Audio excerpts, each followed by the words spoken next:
The Princess and the Goblin.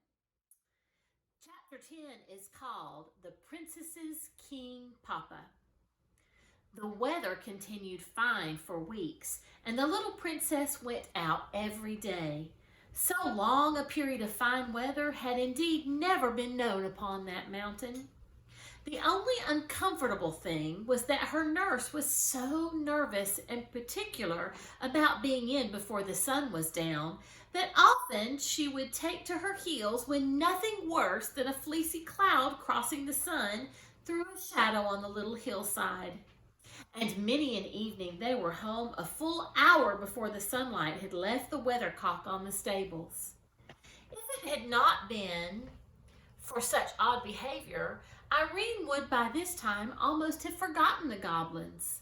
She never forgot Curdie, but him she remembered for his own sake, and indeed would have remembered him if only because a princess never forgets her debts until they are paid. One splendid sunshiny day, about an hour after noon, Irene, who was playing on a lawn in the garden, heard the distant blast of a bugle. She jumped up with a cry of joy, for she knew by that particular blast that her father was on his way to see her. This part of the garden lay on the slope of the hill and allowed a full view of the country below. So she shaded her eyes with her hand and looked far away to catch the first glimpse of shining armor. In a few moments, a little troop came glittering round the shoulder of a hill. Spears and helmets were sparkling and gleaming. Banners were flying, horses prancing, and again came the bugle blast, which was to her like the voice of her father calling across the distance, "Irene, I'm coming!" On and on they came until she could clearly distinguish the king. He rode a white horse and was taller than any of the men with him. He wore a narrow circle of gold set with jewels around his helmet. And as he came still nearer, Irene could discern the flashing of the stones in the sun. It was a long time since he had been to see her, and her little heart beat faster and faster as the shining troop approached. For she loved her King Papa very dearly and was nowhere so happy as in his arms. When they reached a certain point, after which she could see them no more from the garden, she ran to the gate and there stood till up they came, clanging and stamping, with one more bright bugle blast which said, "Irene, I am come." By this time the people of the house were all gathered at the gate, but Irene stood alone in front of them. When the horseman pulled up, she ran to the side of the white horse and held up her arms. The king stopped and took her hands. In an instant, she was on the saddle and clasped in his great, strong arms. I wish I could describe the king so that you could see him in your mind. He had gentle blue eyes, but a nose that made him look like an eagle. A long dark beard, streaked with silvery lines, flowed from his mouth almost to his waist, and as Irene sat on the saddle and hid her glad face upon his chest, it mingled with the golden hair which her mother had given her, and the two together were like a cloud with streaks of the sun woven through it. After he had held her to his heart for a minute, he spoke to his white horse, and the great, beautiful creature, which had been prancing so proudly a little while before, walked as gently as a lady, for he knew he had a little lady on his back, through the gate and up to the door of the house. Then the king set her on the ground, and dismounting, took her hand and walked with her into the great hall, which was hardly ever entered except when he came to see his little princess.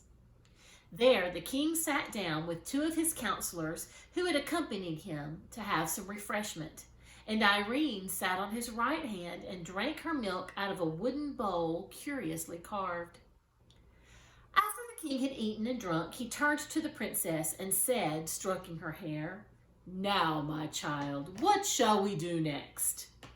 This was the question he almost always put to her first after their meal together, and Irene had been waiting for it with some impatience, For now, she thought, she should be able to settle a question which constantly perplexed her.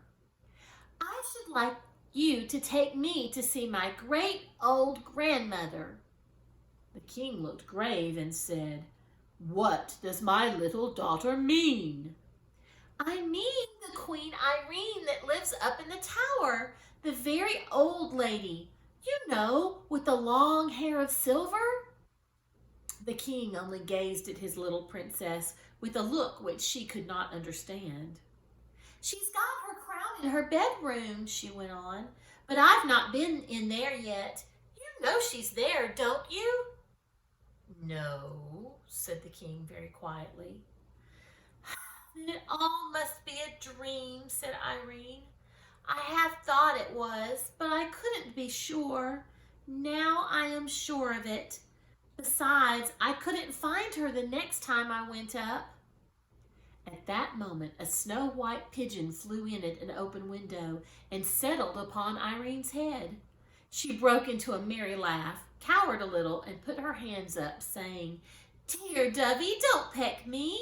You'll pull out my hair with your long claws.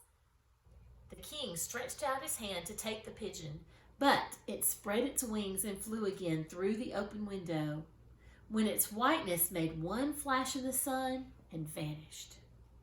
The king laid his hand on his princess's head, held it back a little, gazed in her face, smiled half a smile, and sighed half a sigh. Come, my child, we shall have a walk in the garden together, he said. You won't come up and see my huge, great, beautiful grandmother then, King Papa? Said the princess. Not this time, said the king very gently. She has not invited me, you know, and great old ladies like her do not choose to be visited without leave asked and given. The garden was a very lovely place.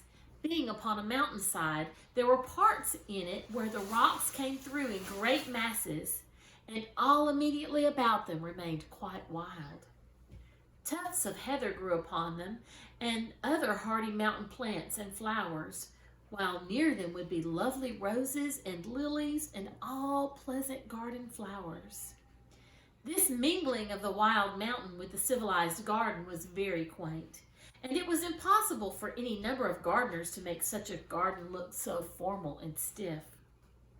Against one of these rocks was a garden seat, shadowed from the afternoon sun by the overhanging of rock itself.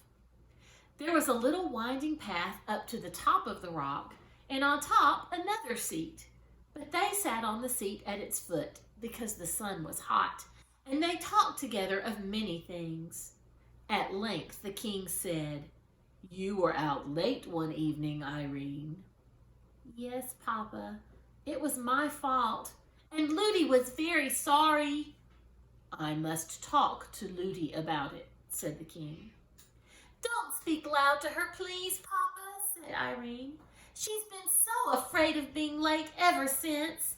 Indeed, she has not been naughty. It was only a mistake for once. Once might be too often, murmured the king to himself as he stroked his child's head. I can't tell you how the king had come to know. I am sure Curdie did not tell him. Someone about the palace must have seen them after all. The king sat for a good while thinking. There was no sound to be heard except that of a little stream which ran merrily out of an opening in the rock by where they sat and sped away down the hill through the garden. Then he rose and, leaving Irene where she was, went into the house and sent for Ludi, with whom he had a talk that made her cry. When in the evening he rode away upon his great white horse, he left 6 of his attendants behind him, with orders that 3 of them should watch outside the house every night, walking round and round it from sunset to sunrise. It was clear the king was not quite comfortable about the princess. And that's the end of that chapter. So for today's thinking challenge, I'd like you to think about the holiday that's coming up this weekend. Do you know what that holiday is? It's Father's Day, and this is a perfect time to do this thinking challenge because the chapter was about Irene's King Papa. So, the first thing that they did together was they ate a meal. And then after the meal was over, do you remember what it was that always happened? Her papa always asked her what she would like to spend some time doing with him. So I thought that would be a great challenge for you for this chapter, to think about things that you have done with your dad. But I'd like to see if you could stretch your thinking a little bit and not just think of normal things and not just things all on one topic.